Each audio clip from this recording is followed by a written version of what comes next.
What Bengal thinks today India does tomorrow. ये सिर्फ एक कहावत नहीं थी, ये पूरे देश का सच था।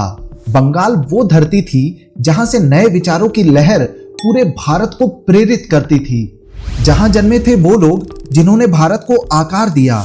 रविंद्रनाथ ठाकुर, स्वामी विवेकानंद, अमर्त्य सेन, सत्यजीत राय, ईश्वर चंद्र विद्यासागर, बंकिम चंद्र चटर्जी और हम सब के प्रेरणा स्रोत नेताजी सुभाष चंद्र बोस। और यही था वो बंगाल जिसने भारत को दी अपनी पहली मॉडर्न यूनिवर्सिटी, मेट्रो, म्यूजियम, अखबार, बैंक, सुप्रीम कोर्ट, पहला पोर्ट, पहली ट्रैम सर्विस और भारत का सबसे पहला IIT। 18वीं शताब्दी में बंगाल था दुनिया का टेक्सटाइल पावर हाउस। ढाका का मुस्लिन, मालदा का सिल्क, मुर्शिदाबाद का मलमल इतना फाइन कि एक पूरी साड़ी एक मुट्ठी में समा जाती थी। मालदा के सिल्क इंडस्ट्री के रेफरेंसेस तो आपको कौटिल्य के अर्थशास्त्र में भी मिल जाते हैं। ब्रिटिश जर्नलिस्ट विलियम डिग्बी और फ्रेंच ट्रैवलर फ्रैंकोइस बर्नियर ने बंगाल को ब्रिटेन और इजिप्ट से भी ज्यादा अमीर बताया था। बंगाल अकेला रीजनल इकोनॉमी था जो एशिया के टेक्सटाइल एक्सपोर्ट का 50% कंट्रीब्यूट करता था। इवन ब्रिटिश इंडिया की राजधानी था कोलकाता। बंगाल में भारत की इंडस्ट्री का कुल 20% हिस्सा था, जहां की सोच, संस्कृति और आवाज पूरे भारत का नैरेटिव तय करती थी। आज वही बंगाल जो GSDP में कभी टॉप पर था, अब 18 लाख करोड़ पर अटक गया है, जबकि तमिलनाडु 27 लाख करोड़, महाराष्ट्र 40 लाख करोड़ और गुजरात 25 लाख करोड़ तक पहुंच गए हैं। आज वेस्ट बंगाल पर 7 लाख करोड़ से ज्यादा का कर्ज है, यानी हर एक नागरिक पर लगभग 60,000 रुपए से ज्यादा का कर्ज। ग्रोथ रेट सिर्फ 4.2%, जबकि देश का औसत 6.7% का है। अर्बन इनकम ग्रोथ सिर्फ 3.7%, जबकि नेशनल एवरेज 4.7% का है। ह्यूमन डेवलपमेंट इंडेक्स में बंगाल है भारत के 27वें प्लेस पर, जिसमें एजुकेशन, पर कैपिटा इनकम और हेल्थ जैसे मेजर फैक्टर्स को कंसीडर किया जाता है। जबकि ये वही राज्य है जिसने कभी देश को कला, विज्ञान, साहित्य और सिनेमा के सबसे बड़े नाम दिए। जहां कभी टाटा बिरला जैसे बिजनेस टाइकून्स रहते थे, वहां आज की हकीकत यह है कि 89% लोग छोटे मोटे कामों में लगे हुए हैं। और 2021 की एक रिपोर्ट के मुताबिक भारत में कुल 4 लाख बेगर्स हैं, जिसमें से 81,000 बेगर्स अकेले वेस्ट बंगाल से हैं। बंगाल चाइल्ड मैरिजेस में भारत के सेकंड टॉप पर है। Corruption, riots, rape, poor educational infrastructure, ना ही जॉब अपॉर्चुनिटीज, ना इंडस्ट्रीज, गरीबी और डर। आसान भाषा में कहें तो लार्जेस्ट स्टेट की कैटेगरी में Bengal one of the poorest state बन चुका है। अब सवाल यह है कि एक समय का सबसे अमीर, सबसे एजुकेटेड, सबसे डेवलप्ड स्टेट आज इस हालत तक कैसे पहुंच गया, जहां Himalaya, beaches, fertile land, tourism सब कुछ है।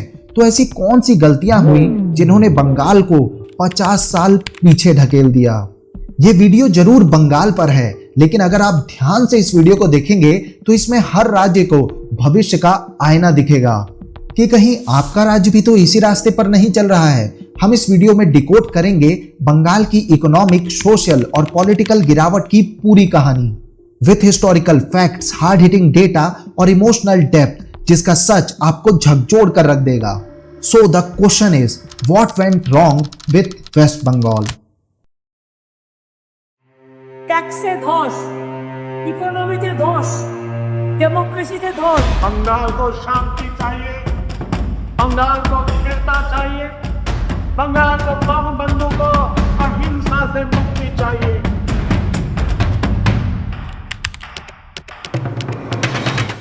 सौ का बंगाल एशिया की सोने की चिड़िया कहा जाता था। Rich agriculture, world famous silk, Indigo और कॉटन ने बंगाल को एक इकोनॉमिक पावर हाउस बना दिया था।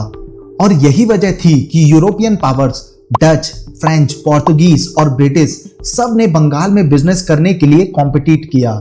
और यही समृद्धि बनी ब्रिटिश ग्रीड का एंट्री पॉइंट। 1757 का बैटल ऑफ प्लासी, 1764 का बैटल ऑफ बक्सर, इन दोनों बैटल्स के बाद ब्रिटिश ईस्ट इंडिया कंपनी ने बंगाल पर फुल एडमिनिस्ट्रेटिव और इकोनॉमिक कंट्रोल ले लिया। कंट्रोल मिलते ही ब्रिटिशर्स ने बंगाल का सिस्टमैटिक एक्सप्लॉयटेशन शुरू कर दिया। सिल्क, इंडिगो, कॉटन सब कुछ बंगाल से ऑलमोस्ट फ्री में ले जाते और फिर यूरोप में उनसे फिनिश्ड गुड्स बनाते। और वही गुड्स फिर इंडिया में हाई प्राइसेस पे वापस बेचे जाते और ये था उनका प्रॉफिट का सोर्स। बंगाल का माल बंगाल के लोगों को ही महंगा बेचकर मुनाफा कमाना। नतीजा ये कि बंगाल की लोकल इंडस्ट्रीज बंद होने लगी, आर्टिशियंस बेरोजगार हुए, ट्रेड कोलैप्स कर गया और बंगाल की इकोनॉमी श्रंकन होने लगी। फार्मर्स और बिजनेसमैन दोनों ही कोलैप्स करने लगे। ब्रिटिशर्स ने बंगाल की सारी कमाई हजम कर ली और बिना डकार लिए। इस दौरान बंगाल से ह्यूज अमाउंट में टैक्स को भी कलेक्ट किया जा रहा था और सिर्फ यही दिक्कत नहीं थी, फेमिन चल रहा था, क्रॉप्स भी फेल हो रहे थे और फिर भी लॉर्ड कॉर्नवालिस ने परमानेंट सेटलमेंट 1793 इंट्रोड्यूस किया, जिसमें टैक्स फिक्स कर दिया गया, चाहे फसल हो या फिर ना हो, टैक्स उतना ही देना पड़ेगा। और ये जो टैक्स था वो जमींदार के थ्रू कलेक्ट होता था।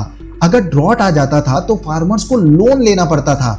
जब रीपेमेंट नहीं हो पाती थी तो जमींदार उनकी जमीन ही छीन लेते थे। इस सिस्टम ने बंगाल के छोटे फार्मर्स को टोटली अपरूट कर दिया, ना रोजी बची ना ही जमीन, और ब्रिटिश सिस्टम उसी बेरुखी से काम करता रहा। और बंगाल ने उसी दौरान दो सबसे विनाशक फेमिन भी फेस किए और दोनों ही लार्जली मैन मेड।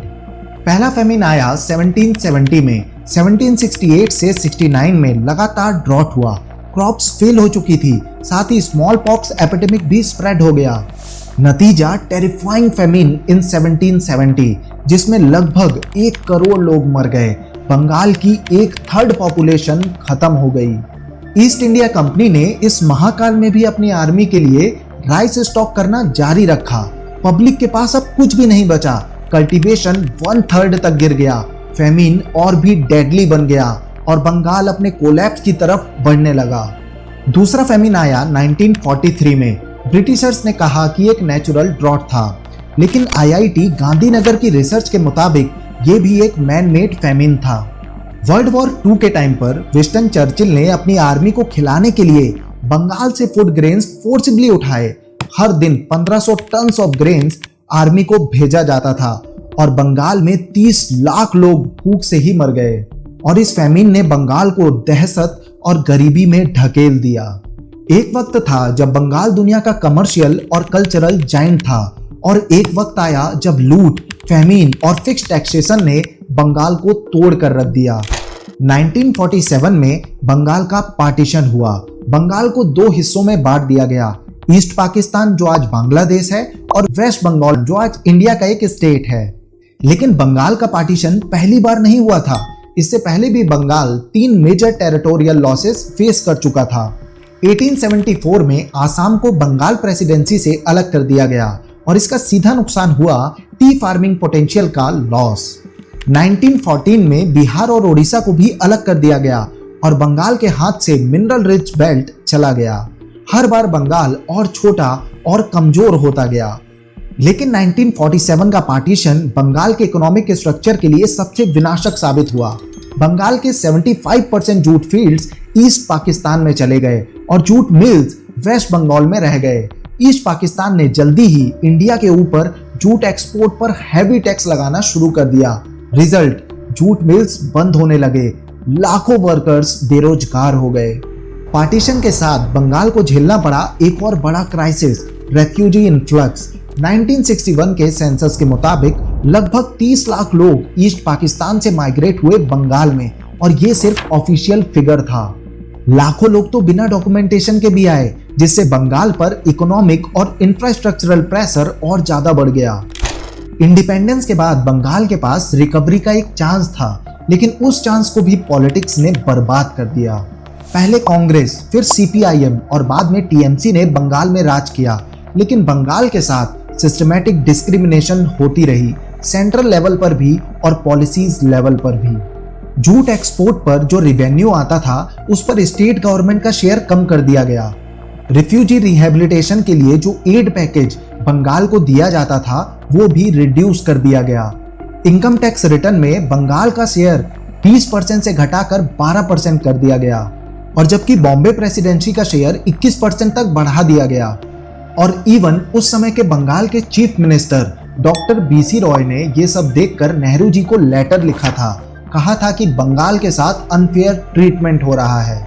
और फिर आई 1952 की फ्राइट इक्वलाइजेशन पॉलिसी, जिसने कोस्टल और वेस्टर्न स्टेट्स जैसे गुजरात और महाराष्ट्र को तो डेवलप कर दिया, लेकिन बंगाल और बिहार जैसे रिसोर्स रिच जो रीजन थे उनको इंडस्ट्रियल डेवलपमेंट की रेस से बाहर कर दिया।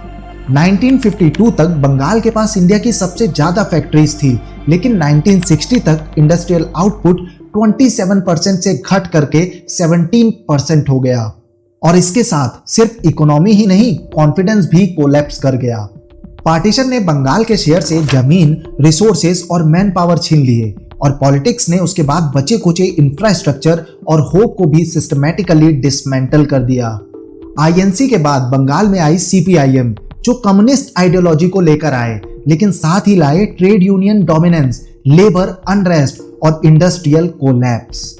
लेबर स्ट्राइक्स जैसे बंगाल का रोज का दृश्य बन चुकी थी। इंडस्ट्रीज को प्रोटेक्शन और पॉलिसीज क्लियरिटी नहीं मिली, तो उन्होंने बंगाल में इन्वेस्ट करना ही बंद कर दिया। 1991 में जब इंडिया लिबरल हुआ, पूरा देश एफडीआई और कॉर्पोरेट इन्वेस्टमेंट का हब बनने लगा, लेकिन बंगाल में सीपीआईएम ने इसे अपोज किया और इसके चलते बंगाल लिबरलाइजेशन के नेशनल ग्रोथ वेव से अलग हो गया। 2008 में जब रतन टाटा ने सिंगूर में नैनो कार प्लांट लगाया, तो ममता बनर्जी ने इसका भी विरोध किया और लैंड एक्विजिशन इलीगल बताया गया। मास प्रोटेस्ट हुआ और टाटा ने अपनी फैक्ट्री बंगाल से हटाकर गुजरात में शिफ्ट कर ली। ये प्रोटेस्ट बना ममता बनर्जी के लिए एक पॉलिटिकल टर्निंग पॉइंट और इसी के चलते 2011 में ममता बनर्जी बनी वेस्ट बंगाल की चीफ मिनिस्टर। तब से आज तक बंगाल में टीएमसी की सरकार है। उनके टेन्योर में कुछ इंफ्रास्ट्रक्चरल डेवलपमेंट जरूर हुआ, लेकिन इंडस्ट्रियल इमेज अब भी शैटर्ड थी।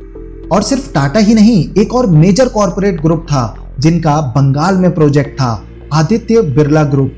उन्होंने बंगाल में सीमेंट मैन्युफैक्चरिंग यूनिट लगाने के लिए प्लान किया था। प्रोजेक्ट भी रेडी था, लेकिन लोकल पॉलिटिकल इंटरफेरेंस, एक्सटॉर्शन और हैरेसमेंट की वजह से बिरला ग्रुप ने बंगाल से कंप्लीटली एग्जिट ले लिया। उन्होंने खुद मीडिया में कहा कि we have faced so much local level obstructions in Bengal that we will never return. ये सिर्फ एक प्रोजेक्ट का लॉस नहीं था, ये था कॉर्पोरेट ट्रस्ट का ब्रेकडाउन। जब बंगाल हर इन्वेस्टर्स को भगा रहा था, तब गुजरात, महाराष्ट्र और कर्नाटका जैसे स्टेट इंडस्ट्रियल हब बन रहे थे और बंगाल के हाथ में रह गया शटर्ड फैक्ट्रीज और बेरोजगार युवा। और इवन आज भी बंगाल में ground level club culture, political patronage और एक्सटॉर्शन इकोसिस्टम वहीं का वहीं है। सीपीआईएम के वर्कर्स ही आज टीएमसी के ब्लॉक लीडर्स बन चुके हैं। ना तो सिस्टम बदला और ना ही इन्वेस्टर्स का ट्रस्ट वापस आया। बंगाल, जहां कभी इंडिया का इंडस्ट्रियल हार्ट धड़कता था, आज एक इकोनॉमिक कोमा में है और इसका ज्यादा ब्लेम किसी एक पार्टी का नहीं है, सिस्टमैटिक पॉलिटिकल फेलियर का है। और बंगाल के डिक्लाइन की कहानी सिर्फ ब्रिटिश लूट या फिर पोस्ट इंडिपेंडेंस पॉलिटिक्स तक लिमिटेड नहीं है। एक और इंटरनल रीजन है जो आज बंगाल को तोड़ रहा है, north Bengal versus south Bengal का डिवाइड। वेस्ट बंगाल के टोटल 23 डिस्ट्रिक्ट में से 8 डिस्ट्रिक्ट नॉर्थ बंगाल में आते हैं और 15 डिस्ट्रिक्ट साउथ बंगाल में। और इसी अनइवन डिस्ट्रीब्यूशन ने बनाया है पॉलिटिकल और डेवलपमेंट इम्बैलेंस का एक परमानेंट रीजन। साउथ बंगाल के अंदर आते हैं कोलकाता, हावड़ा, हुगली, नादिया, साउदर्न नॉर्थ 24 परगनास। ये वोट रिच और अर्बनाइज्ड रीजन बन गए हैं।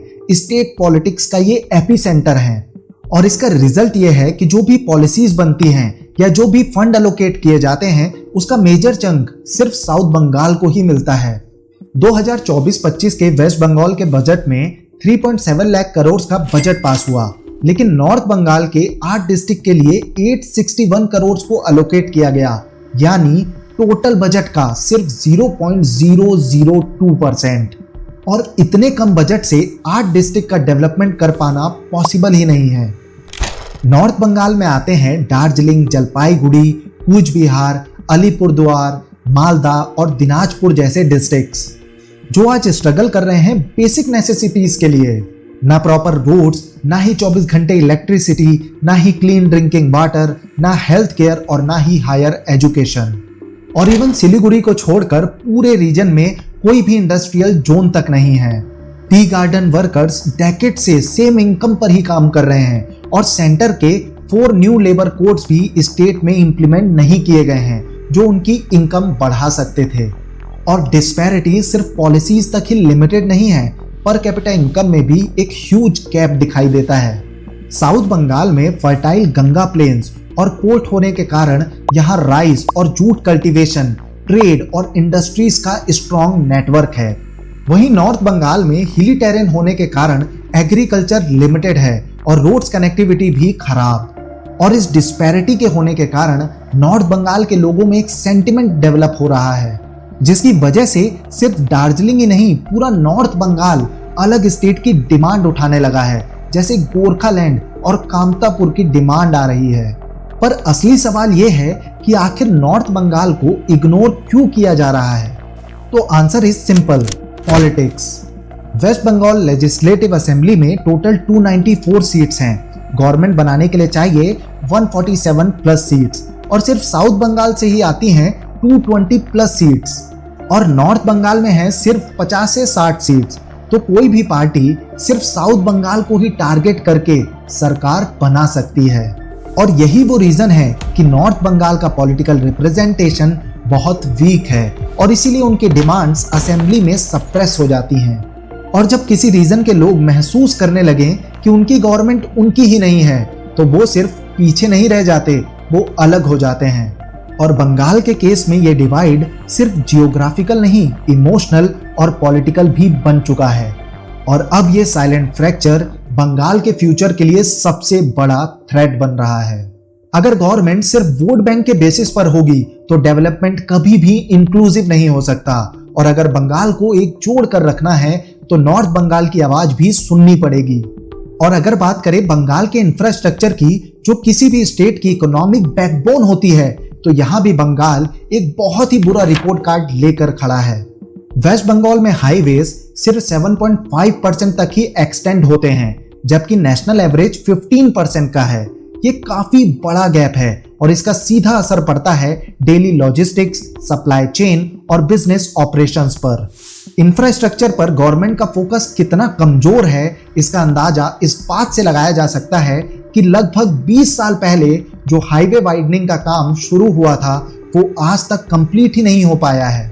इसी वजह से प्रोडक्ट्स टाइम पर नहीं पहुंचते, ट्रांसपोर्टेशन कॉस्ट काफी ज्यादा बढ़ गया है, गुड्स डैमेज हो जाते हैं, और इसका डायरेक्ट इम्पैक्ट होता है बंगाल की बिजनेस कॉम्पिटिटिवनेस पर।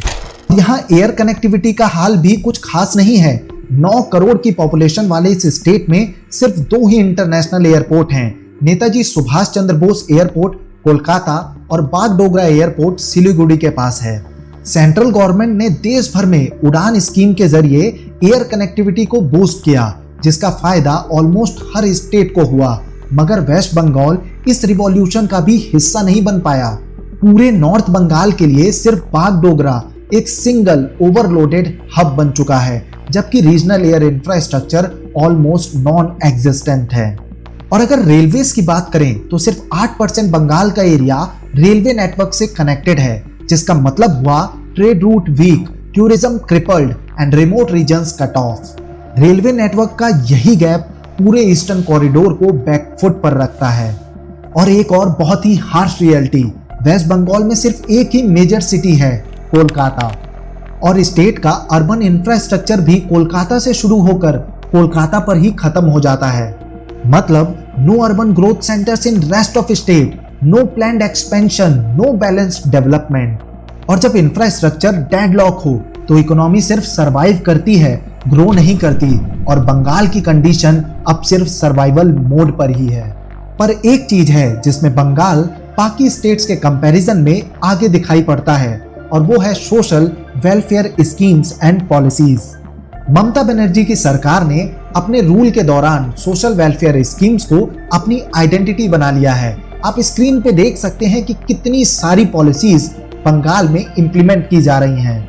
ये स्कीम ग्राउंड लेवल पर लोगों की लाइफ को जरूर इंप्रूव करती हैं, लेकिन दूसरी तरफ स्टेट के फिजिकल हेल्थ को साइलेंटली कोलैप्स कर रही हैं। आज वेस्ट बंगाल पर 7 लाख करोड़ से ज्यादा का डेट है, और हर साल सरकार को इस डेट पर 60,000 करोड़ सिर्फ इंटरेस्ट पेमेंट पर चुकाना पड़ता है। अब आप खुद सोचिए, जब हर साल 60,000 करोड़ सिर्फ बकाया चुकाने में ही चले जाएंगे, तो नए इंफ्रास्ट्रक्चर प्रोजेक्ट्स, इंडस्ट्रीज या एम्प्लॉयमेंट जनरेशन के लिए पैसे कहां बचेंगे? और समस्या तो और ज्यादा तब बढ़ जाती है जब इन्हीं वेलफेयर स्कीम्स को सिर्फ वोट बैंक बनाने के लिए इस्तेमाल किया जाता है। पॉपुलिस्ट पॉलिसी शॉर्ट टर्म में पॉलिटिकल सपोर्ट को तो लाती है, लेकिन लॉन्ग टर्म में स्टेट के फाइनेंसेस को हिला कर रख देती हैं। जैसे कि लक्ष्मी भंडार स्कीम, जिसमें अनपेड डोमेस्टिक वुमेन्स को मंथली कैश ट्रांसफर किया जाता है। इस तरह की कैश बेस्ड स्कीम्स एक तरफ डिग्निटी प्रमोट करती हैं, मगर दूसरी तरफ स्टेट के बजट पर मैसिव बर्डन बन जाती हैं। और आप इस हालात को डेटा से आसानी से समझ सकते हैं। जब लेफ्ट फ्रंट गवर्नमेंट का रूल वेस्ट बंगाल में 2011 में खत्म हुआ था, तब स्टेट पर टोटल 1.95 लाख करोड़ का डेट था, और आज वही डेट 3.5x बढ़कर 7 लाख करोड़ से ऊपर पहुंच गया है। ये इम्बैलेंस एक ही सवाल उठाता है कि क्या हम वोटर्स को फ्री स्कीम्स दे रहे हैं या फिर उनके फ्यूचर से लोन ले रहे हैं। अगर बंगाल को फ्यूचर प्रूफ बनना है तो सिर्फ फ्री स्कीम्स ही नहीं, सस्टेनेबल ग्रोथ और फिस्कल डिसिप्लिन भी बनाना होगा। और इवन वेस्ट बंगाल की ज्योग्राफी भी उनकी पॉलिटिकल और सोशल प्रॉब्लम्स का कोर कॉज बन चुकी है। ये स्टेट बांग्लादेश, भूटान और नेपाल के साथ इंटरनेशनल बॉर्डर शेयर करता है, और सबसे प्रॉब्लमेटिक बॉर्डर है बांग्लादेश के साथ। बंगाल का बांग्लादेश के साथ बॉर्डर ना सिर्फ लॉन्ग है बल्कि हाईली पोरस भी है। इसका मतलब सिक्योरिटी चेक्स कम है और इलीगल एंट्री ज्यादा। स्टेट के 9 डिस्ट्रिक्ट बांग्लादेश के साथ डायरेक्ट बॉर्डर शेयर करते हैं, जिनमें है कूच बिहार, दार्जिलिंग, दक्षिण दिनाजपुर, जलपाईगुड़ी, मालदा, मुर्शिदाबाद, नादिया, नॉर्थ 24 परगनास एंड उत्तर दिनाजपुर। इतना लंबा और loosely monitored border illegal infiltration के लिए फर्टाइल ग्राउंड बन गया है, और इसी रूट से बांग्लादेश के कई इलीगल इमिग्रेंट्स और इवन रोहिंग्या रिफ्यूजीज वेस्ट बंगाल में घुस चुके हैं। यहाँ आकर उन्हें मिल जाता है fake voter ID, ration card, resident proof, और फिर वो बन जाते हैं वोट बैंक।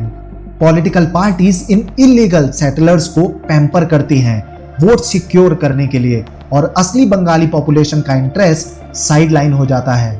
और ये इम्बैलेंस कभी कम्युनल टेंशन और कभी लॉ एंड ऑर्डर कोलैप्स में भी बदल जाता है। वेस्ट बंगाल में हुए कई कम्युनल राइट्स का बैकग्राउंड इलीगल इमिग्रेशन और डेमोग्राफिक मैनिपुलेशन से जुड़ा हुआ है। बंगाल की इंटरनल सिक्योरिटी आज वनरेबल है, क्योंकि यहाँ का डेमोग्राफिक शिफ्ट एक टिकिंग टाइम बॉम्ब बन चुका है। और जब आइडेंटिटी के नाम पे पॉलिटिक्स और सिक्योरिटी के नाम पे साइलेंस हो जाए, तो एक स्टेट सिर्फ डिवाइड नहीं होता, धीरे धीरे गिरने लगता है। और जहां बंगाल जैसे स्टेट में पेरेंट्स और स्टूडेंट्स एजुकेशन को लाइफ का अल्टीमेट मिशन मानते हैं, top school results, academic discipline और कॉम्पिटिटिव एग्जाम्स क्रैक करना यहाँ का कल्चर है। ये तो अच्छी बात है, पर प्रॉब्लम ये है कि इतनी पढ़ाई के बाद भी बंगाल में नौकरी नहीं मिलती। ना स्किल के हिसाब से इंडस्ट्रीज हैं, ना कॉर्पोरेट ग्रोथ है, और ना ही long term career prospects. Result massive brain drain. 2011 के सेंसस के हिसाब से हर साल बंगाल से लगभग 3 लाख लोग दिल्ली, कर्नाटक, महाराष्ट्र और गुजरात जा रहे हैं। वजह ज्यादा पैसा, बेटर इंफ्रास्ट्रक्चर, ग्लोबल एक्सपोजर और रिस्पेक्ट। ये वही यूथ है जो बंगाल का फ्यूचर बन सकता था, लेकिन बंगाल ने उन्हें सिर्फ प्रोमिसेस दिए, प्लेटफॉर्म नहीं। आज उनकी ग्रोथ बंगाल में इम्पॉसिबल है, इसीलिए वो शिफ्ट कर रहे हैं उन जगहों पर जहां टैलेंट को वैल्यू किया जाता है। और इसी वजह से एक और दिक्कत बढ़ती जा रही है कि जो भी बंगाल में रहकर बंगाल के लिए काम करना चाहता है, वो सरकारी नौकरी का दीवाना है। कोई भी एंटरप्रेन्योर बनना ही नहीं चाहता। यहाँ जॉब सीकर्स लाखों करोड़ों में हैं, लेकिन जॉब क्रिएटर्स ना के बराबर। और अगर बात करें बंगाल के बिजनेस इकोसिस्टम की, तो बंगाल क्लियरली लेफ्ट बिहाइंड दिखाई देता है। ना ही प्रॉपर फाइनेंशियल इंस्टीट्यूशन, ना ही इकोनॉमिक जोन्स, और ना ही कोई स्ट्रक्चर्ड स्टार्टअप इंक्यूबेशन सपोर्ट। इन सब का रिजल्ट दिखाई देता है 2015 से 2020 के इस डेटा में, जहां वेस्ट बंगाल में सिर्फ 1% स्टार्टअप ही रजिस्टर हुए, जबकि दिल्ली, महाराष्ट्र, कर्नाटक और गुजरात में ये परसेंट 60% से ज्यादा का था। मतलब बंगाल में सपने तो हैं, पर सिस्टम नहीं है। आज बंगाल के यूथ के पास टैलेंट है, एम्बिशन है, पर प्लेटफॉर्म और पॉलिसी नहीं। और जब सिस्टम उन्हें रोकता है, तो वो बंगाल से निकल जाते हैं और कभी वापस नहीं आते। और अगर बंगाल को वापस पटरी पर लाना है, तो सिर्फ जॉब सीकर्स नहीं, जॉब क्रिएटर्स चाहिए। और सिर्फ पढ़ा लिखा यूथ नहीं, उनके लिए एक वर्किंग इकोसिस्टम भी चाहिए। अब बात करते हैं एक ऐसे प्रॉब्लम की जो बंगाल के सबसे कोर डिक्लाइन का मेजर रीजन है, पॉलिटिकल रिप्रेजेंटेशन की कमी। इंडिपेंडेंस के बाद से लेकर के आज तक वेस्ट बंगाल से ना तो कोई पीएम बना और ना ही कोई लॉन्ग टर्म सेंट्रल फेस। ये स्टेट कभी भी दिल्ली के पावर सर्कल का पार्ट ही नहीं बन पाया। जो भी पार्टी नेशन में आई, उन्होंने बंगाल में आना जाना सिर्फ वोट के लिए किया। उन्होंने बंगाल को नेशनल डिसीजन मेकिंग में प्लेस ही नहीं दिया और ना ही बंगाल की आइडेंटिटी को भारत की मेन स्ट्रीम से जोड़ पाए। जब भी नेशनल पॉलिसीज बनाई जाती हैं या सेंट्रल बजट एलोकेट किया जाता है, बंगाल हमेशा प्रायोरिटी लिस्ट से नीचे होता है। और जब बंगाल की बात ही दिल्ली तक नहीं पहुंच पाती, तो बंगाल का डेवलपमेंट सिर्फ एक फाइल फुटेज बनकर रह जाता है। और वही एक जमाना था जब बंगाल भारत का इंटेलेक्चुअल कैपिटल था। पूरा देश यहाँ से इंस्पिरेशन लेता था, आर्ट में, साइंस में, फ्रीडम स्ट्रगल में और लीडरशिप में। लेकिन आज का सच है खामोशी, अनएम्प्लॉयमेंट और माइग्रेशन। तो सवाल यह है कि क्या बंगाल वापसी कर पाएगा? क्या बंगाल फिर से वही रोशन सितारा बन पाएगा जो कभी हिंदुस्तान का माथा हुआ करता था? जवाब है हाँ, ये संभव है, लेकिन ये आसान नहीं है। बंगाल को फिर से उठने के लिए स्लोगन, रैलीज या सब्सिडीज नहीं चाहिए। एक नई सोच, एक नया डायरेक्शन चाहिए। इसका बेसिक सॉल्यूशन है पॉलिटिक्स को साफ करना होगा, जहां लीडर्स अकाउंटेबिलिटी को समझें। पॉलिसीज को ग्राउंड तक लाना होगा, जहां एक आम आदमी गवर्नमेंट पॉलिसीज का फायदा उठा सके। इंफ्रास्ट्रक्चर और इंडस्ट्रीज को रीबिल्ड करना होगा ताकि जॉब क्रिएट हो सके और उस तरीके का इकोसिस्टम और इन्वायरमेंट क्रिएट हो सके। और सबसे जरूरी और अहम हिस्सा है यूथ को एक्टिवेट करना होगा। और डिस्पैरिटी से हटकर नॉर्थ बंगाल पर खास फोकस करना जरूरी है, जहां टूरिज्म का इमेंस पोटेंशियल है पर इंफ्रास्ट्रक्चर और इन्वेस्टमेंट की कमी है। करप्शन पर स्ट्रॉन्ग एक्शन लेना होगा, क्योंकि इसी वजह से गवर्नमेंट स्कीम्स का फायदा लोगों तक नहीं पहुंचता है। एडमिनिस्ट्रेशन जहां ट्रस्ट लूज करता है, वहां फ्यूचर रुक जाता है। और सेंट्रल गवर्नमेंट की ऐसी कई सारी स्कीम्स हैं जो पूरा देश यूज कर रहा है, जैसे आयुष्मान भारत, जैसे स्टार्टअप इंडिया, पर बंगाल में ये इंप्लीमेंट ही नहीं हो रहे, और हो भी रहे हैं तो डाइल्यूट हो चुके हैं। सवाल ये है कि क्या आम बंगाली को हेल्थ या स्टार्टअप सपोर्ट नहीं चाहिए? बिल्कुल चाहिए, पर उससे पहले स्टेट गवर्नमेंट और नेशनल गवर्नमेंट का टसल तो खत्म होना चाहिए। आपको यह जानकर हैरानी होगी कि आईटी रिवॉल्यूशन के लिए भी सबसे पहले वेस्ट बंगाल को ही चुना गया था, लेकिन उस वक्त की सरकार ने कंप्यूटर्स को नौकरी छीनने वाला बताया और उस डिसीजन ने बंगाल से उनका फ्यूचर ही छीन लिया। आज खुद उसी बंगाल का 30% यूथ बेंगलोर में आईटी जॉब्स कर रहा है, जो पहले बंगाल में ही हो सकता था। और ये सब पॉसिबल है पॉलिटिकल आइडियोलॉजी में बदलाव से। तभी इन्फिल्ट्रेशन रुकेगा, करप्शन थमेगा और इंडस्ट्रीज इन्वेस्ट करेंगी, और तभी बंगाल ग्रोथ की नेशनल दौड़ में दोबारा शामिल हो पाएगा। बंगाल ने इंडिया को पास्ट दिया है और वक्त है फ्यूचर देने का। जब तक बंगाल की आवाज दिल्ली तक नहीं जाएगी, उनका रिवाइवल अधूरा रहेगा। और जब तक बंगाल खुद को बदलने के लिए तैयार नहीं होगा, किसी और से उम्मीद बेकार है। आपका क्या मानना है? एक नया बंगाल पॉसिबल है? क्या बंगाल फिर से उठ पाएगा?